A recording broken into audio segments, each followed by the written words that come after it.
Hello again everyone, it's me, Madame Macabre, and welcome to a new video.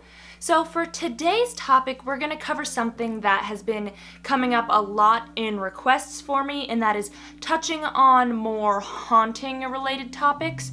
So for today, I thought I might break down the various different types of hauntings you could potentially experience in your home, and some ways you might be able to identify them if you are new to all the paranormal stuff and you think something weird is going on. Now mind you, before I get into anything, if some really crazy dangerous stuff is happening, you're being attacked, you're getting physical marks on your body, just right away go get that dealt with because that is urgent.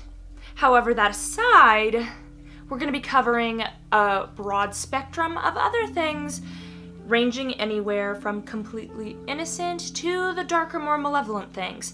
So I hope y'all are ready. So before we dive into anything, let's break down the different forms that spirits or entities can take.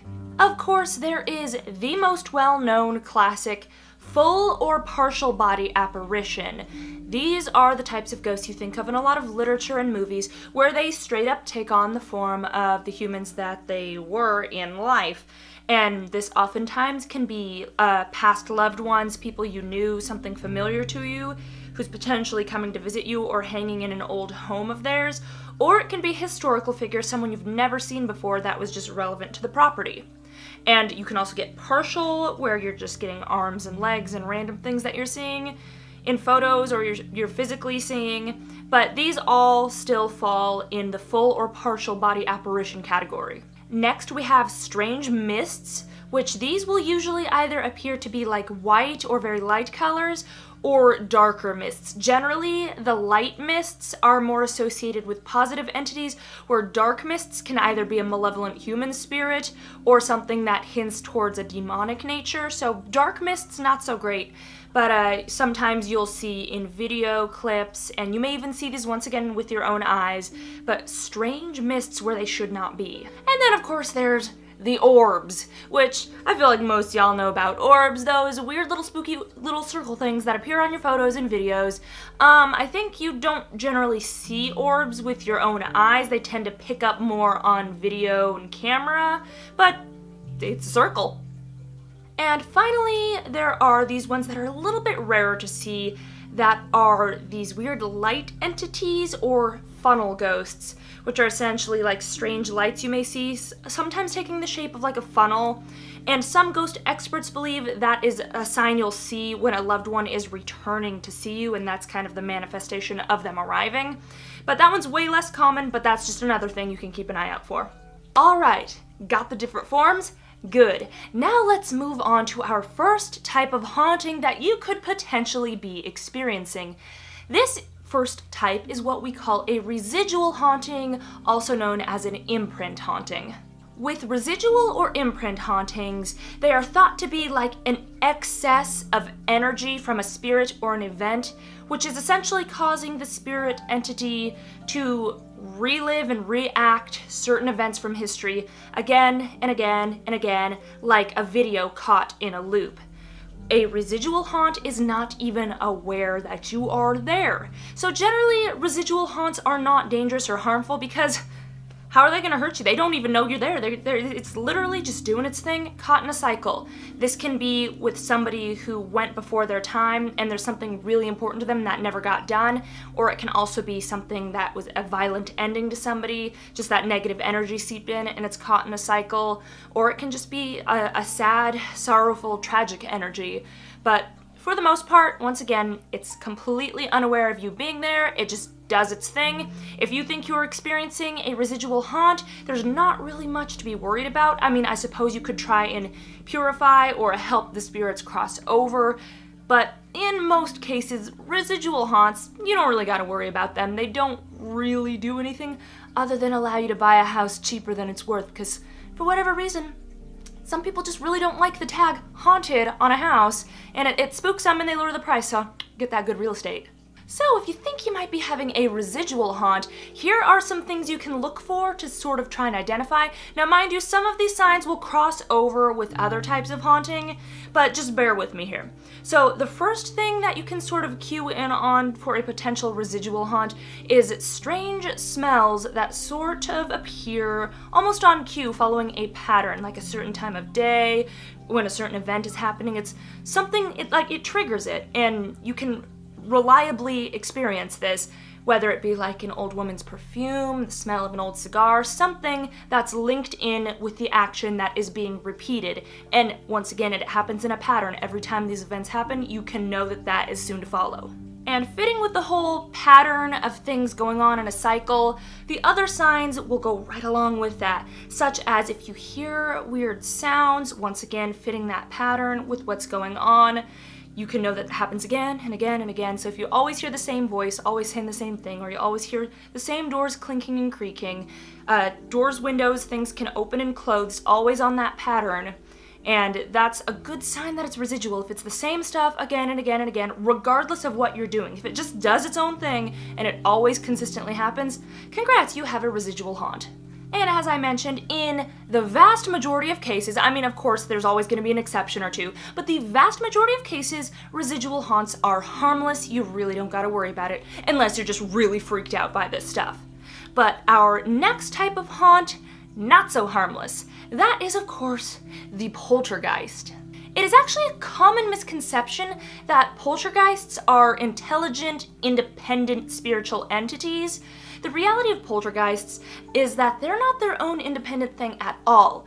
A poltergeist is actually a massive buildup of emotional and psychic energy that is usually linked to a living human. Now mind you, this isn't a Carrie situation where they're fully aware of what they're doing and they're causing havoc everywhere. I mean, who knows? Once again, there's always an exception. But generally with poltergeist, it's completely unintentional. The person who actually is the poltergeist is entirely unaware of the fact that they are doing it. It is most commonly seen in teenagers, because teenagers, with all the hormones, all the changes, all that stuff going on with their development and finding themselves, they often put out the most emotional energy, and you'll often find homes that have poltergeist activity have a teenage child somewhere. And with poltergeists, the activity usually starts slow and small, like lids to bottles popping, things kind of shifting around, just little things here and there that might seem like an intelligent, mischievous entity elsewhere.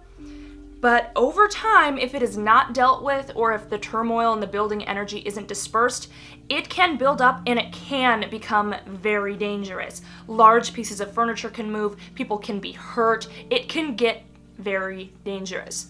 So when dealing with a potential poltergeist, the best and most important thing you can do is try and track down and identify who is the poltergeist, find who they are, and then just help them out. Because generally when you help them get through all the garbage, all the crap they're going through, that will disperse that energy and take care of the problem in one fell swoop.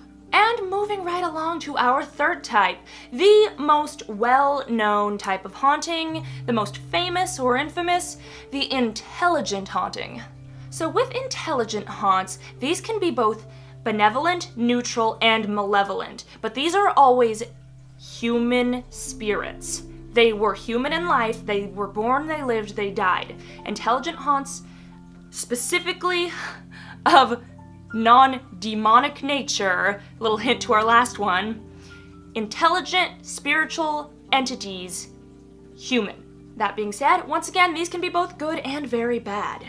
So, signs of knowing you are dealing with an intelligent haunt.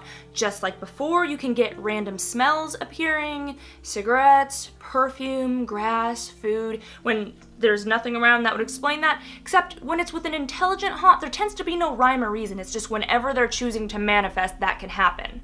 You can also hear sounds, just like with the residual haunt, but once again, not following a pattern. And the cool thing with intelligent spirits is the sounds you can hear can sometimes be responding back to you or specifically talking to you even if you haven't said anything to them. Which leads to another point. You gotta be a little more careful with intelligent haunts because these things are aware of you. They're very much aware of your presence, and many of them, if they have enough energy to do so, may try to interact with you. If you have a good spirit, it may just be little things here and there, almost comforting, especially if it is like a returned loved one checking in on you, oftentimes very benevolent.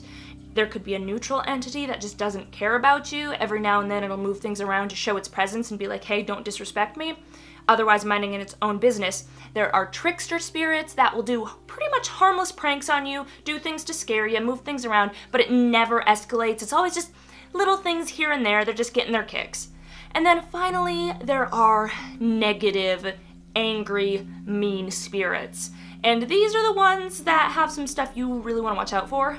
Some things that negative human spirits can do, oftentimes, like if you do EVP sessions, or sometimes you'll even hear it yourself, they will verbally abuse you, yell at you, say really aggressive, mean, nasty things. They may push you or hit you. Generally, human spirits don't have a ton of energy to really hurt you. Some of the really nasty ones might be able to do more, like be careful on like stairs and stuff, because just a little push might be enough to actually make you tumble. They can scratch you. Generally, once again, human spirits, they'll be lighter surface scratches, like they just don't have the sheer energy to put a ton of force in. But nonetheless, it can be very unpleasant, especially if you're feeling threatened in your own home, yelled at, being pushed and scratched, in which case I would recommend you sage and clear the home of negative energy. You bless the home. You essentially establish your dominance on the property, and you clear out all that nasty energy. If it's a human spirit, it'll leave. Okay, so moving on to our very last kind of potential haunting. These are by far the most dangerous, and I advise you to proceed with a lot of caution with these, the demonic entity hauntings. These are the absolute most dangerous. You will never, ever have a benevolent demonic haunting. It may begin with them acting like they're nice, but they will show their true colors. You have to be very careful. Demonic entities only want to hurt you. To put it lightly, even the worst, nastiest, most malevolent human spirit entity lingering has nothing on the weakest demonic entity, if you catch my drift. So if you suspect that you have a demonic entity in your home starting to oppress you or your loved ones, I would advise you to deal with it as quickly as possible. Don't just ignore it. Some of the signs to look out for to help you determine if you could potentially be dealing with a demonic entity, I'll go ahead and share with you. The first telltale sign of a demonic entity is a really, really foul smell. Like, you can get some bad smells with negative human spirits, but with something demonic, we're talking rank. You get the smell of rotting carcasses, human flesh, and sulfur. Sulfur is a huge giveaway. If you smell that real strong, that is never a good sign. The next thing is a majorly oppressive aura in a place. Again, you can get a little bit of this with malevolent human entities, but when we're talking about a demonic entity moving in and taking siege of your home, it is like, the best way I can describe it is you walk into your home, you enter your home, and it's like you're walking through a wall of jello, because the second you enter that home, you just feel it sticking to you, applying its pressure to you, just this nasty, ominous, oppressive aura, and you can feel it.